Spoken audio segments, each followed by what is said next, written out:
How we all doing? How we all doing? All right, excellent. Welcome to the back table, guys and gals. Now my yellow group, excuse me, my yellow group back here, guys and gals, you're going to listen to Mr. Cuppy read aloud, and you're going to be reading along with me with your book, The American Revolution. Now, guys and gals, we need to make sure that today we are on the Patriot side, or the Americans side. We got to be on this side, so you should have the blue soldiers up at the top.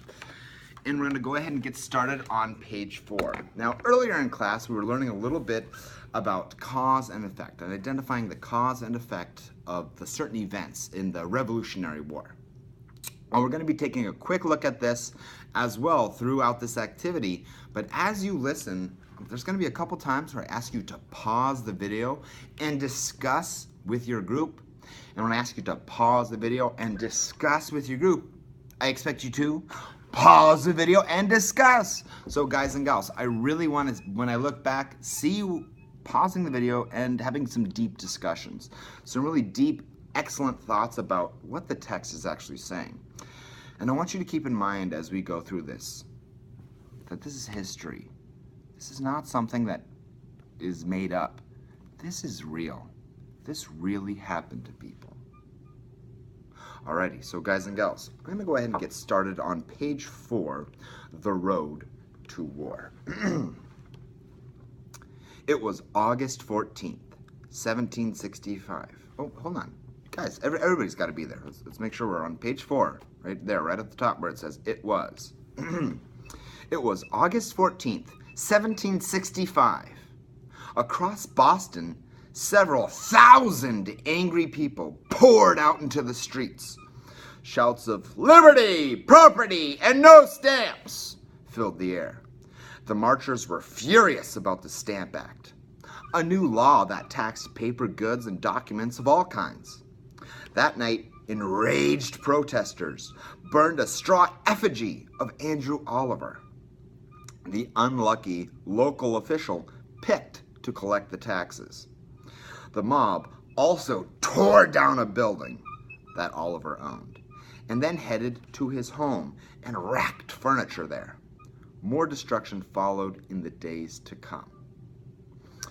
Okay, so guys and gals, so the American colonists, the Patriots, were not too happy about this. They were shouting, liberty, property, and no stamps, because they were so upset with these, with all these acts or these laws and these taxes that the British put on them. Okay, now I'm going to start reading on page 5, right up at the top, the Stamp Act. The Stamp Act of 1765 was part of a new policy for the 13 American colonies, one that drove many colonists to protest British rule. Leading the fight against the policy were American colonists known as Patriots. They challenged British efforts to raise taxes and squash the colonists' freedoms. The Patriots' ideas and actions put the colonies and Great Britain on the road to war. A changing relationship. He's following still.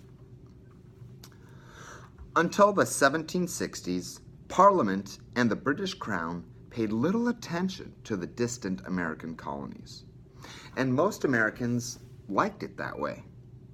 When Parliament did pass laws that affected the colonies, the colonists sometimes ignored them. For example, they often smuggled goods they wanted from other nations instead of buying them from Britain. Colonists also elected local officials with a large degree of independence from London. So, what I'm going to ask you to do is I'm going to go ahead and ask you, one of you, to pause the video after I ask in just a second, to pause the video, and I want you to discuss your very first text-dependent question. What was the relationship like between the British government and the American colonies before the 1760s? Now we're going to pause it right there. I know there's a little bit more to the question. What was their relationship like between the British government and the American colonies before the 1760s. I'm going to have you discuss this with your group for about 1 minute. I want everybody in the group to contribute at least one thing, find evidence in the text, and use that evidence in the text to help you with your discussion. So go ahead and pause the video right now and come join me when you're done. Okay, hey guys and gals, welcome back. Thank you so much. I hope you had a really good discussion about the relationship between the British government and the American colonies before the 1760s. We're going to go ahead and turn the page, and we're going to be right up at the top of page 6. We're not going to read that section about the Sons of Liberty quite yet. But we're going to start with the word but the relationship. Me. All right, I'm ready to go. But the relationship between the colonies and Great Britain grew tense after 1763. That year, the British won the French and Indian War, in which Great Britain battled France for control of North America. Britain's victory gave it control of Canada and the eastern half of what became the United States. The war had been costly, and British officials demanded that colonists help pay for the future defense of the colonies. In 1764, Parliament passed the American Revenue Act, known as the Sugar Act, which taxed goods including sugar, wine, coffee, and some types of cloth. The Sugar Act was the first law to raise new money in the colonies. Many merchants believed the new taxes would hurt their businesses. The Americans, let's go ahead and pause right there. So, guys and gals, in just a second I'm going to ask you to pause the video and discuss your second text-dependent question. This one's going to be a little bit tough, a little bit deep thinking. On page 6, those 2 paragraphs that we've read so far, those will help you with your discussion. This is the discussion question. Just follow along. According to the text, analyze the reason why the British government passed the Sugar Act. So analyze the reason why. So yeah, they passed the Sugar Act. What happened before that caused them to pass the Sugar Act?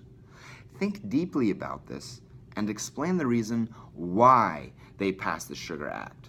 The answer is not to get more money or to raise taxes. But why? Why did they have to raise taxes? Why did they need more money? Look in the text and directly quote a sentence that tells you. Discuss it with your group. Everybody needs to participate. Go ahead and pause the video right here and then join me when you're done.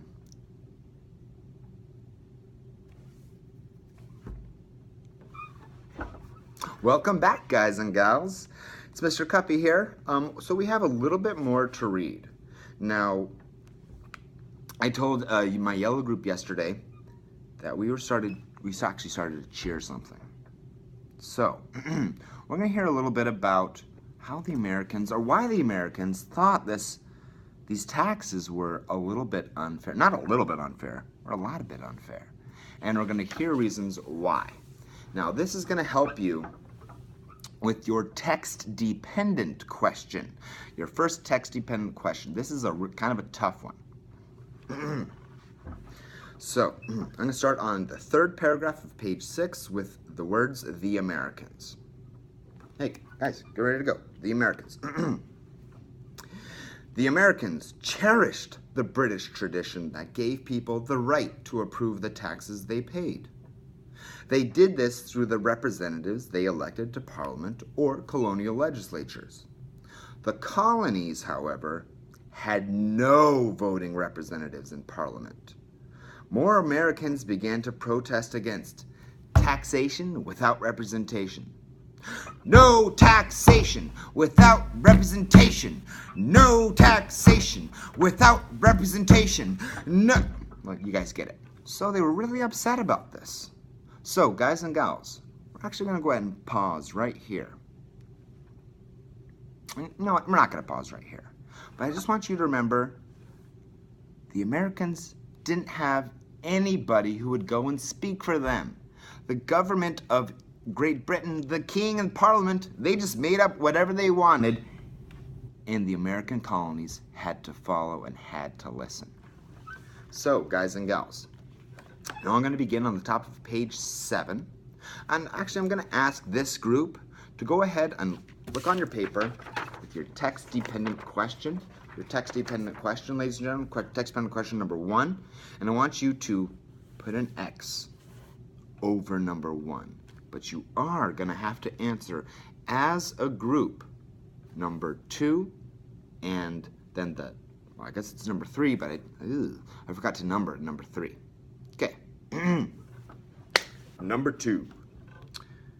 Oh, this text that I'm about to read is going to help you answer number 2. So make sure that you're listening very closely, and you're going to have some discussions about this. Top of page 7. Be ready to follow along. In 1766, Parliament repealed the Stamp Act, but new taxes soon followed. The first of what came to be known as the Townshend Acts taxed glass, paint, paper, and tea imported from Britain. Some colonial merchants protested with a boycott of British goods. Boston was the center of the anger against the new laws. British officials there clamped down on smuggling. On June 10th, 1768, the crew of a British warship seized a ship owned by patriot merchant John Hancock. Remember that name. By a patriot merchant named John Hancock, who was known for smuggling tea and molasses into the city. A crowd gathered to protest. Fists flew as the Americans beat up the British officials, leaving one of them bloody. The violence in Boston led King George III to send British troops there. Soon, they camped in the heart of Boston. The residents shouted insults at the soldiers, known as redcoats and lobsterbacks, because of their bright red uniforms. Okay, let's go ahead and stop right there. Now, guys and gals, before I have you actually answer this question number 2, I'm going to have you discuss number 2. Number 2 says, explain in detail, in your own words, but directly quote from the text, the events that happened on June 10th, 1768. So explain in detail the events that happened on June 10th, 1768. I want to know what happened, why it happened, and what was the outcome of it happening, guys and gals. So explain in your own words. First, with conversations as a whole group, I want everybody to contribute, everybody to share. If you have the longest hair, you're going to go ahead and start it off. So ladies and gentlemen, then you're going to move it around clockwise. So what happened on June 10th, 1768? Okay, go ahead and pause the video here, and then when you're done, go ahead and hit play again. I'll see you soon. Welcome back, guys and gals. So the last thing you need to do is you need to talk about the cause and effect of the events on June 10th, 1768. You need to complete that thinking map right there at the bottom with really high quality details that prove the causes on the left, the event in the middle, and what was the effect of that event. Alrighty, ladies and gentlemen, thank you so much for listening, and thank you so much for working hard. Make sure that all of your answers are done the best of your ability. If you need to go back to the text to reread parts of the text, please do so right now, guys and gals. It is absolutely okay to reread text, especially when you're finding the answers. And especially when you have a big test like, what's that test coming up? What's the test coming up? It's okay, you guys can whisper. What's the test coming up? That's right, the AZ Merit, guys and gals. We've got to look back in the text. We have to find the evidence. Directly quote from the text and explain what that quote means in your own words. Alrighty, guys and gals, thank you so much for working hard back here and listening to Mr. Cuppy. Now, the rest of the time is for your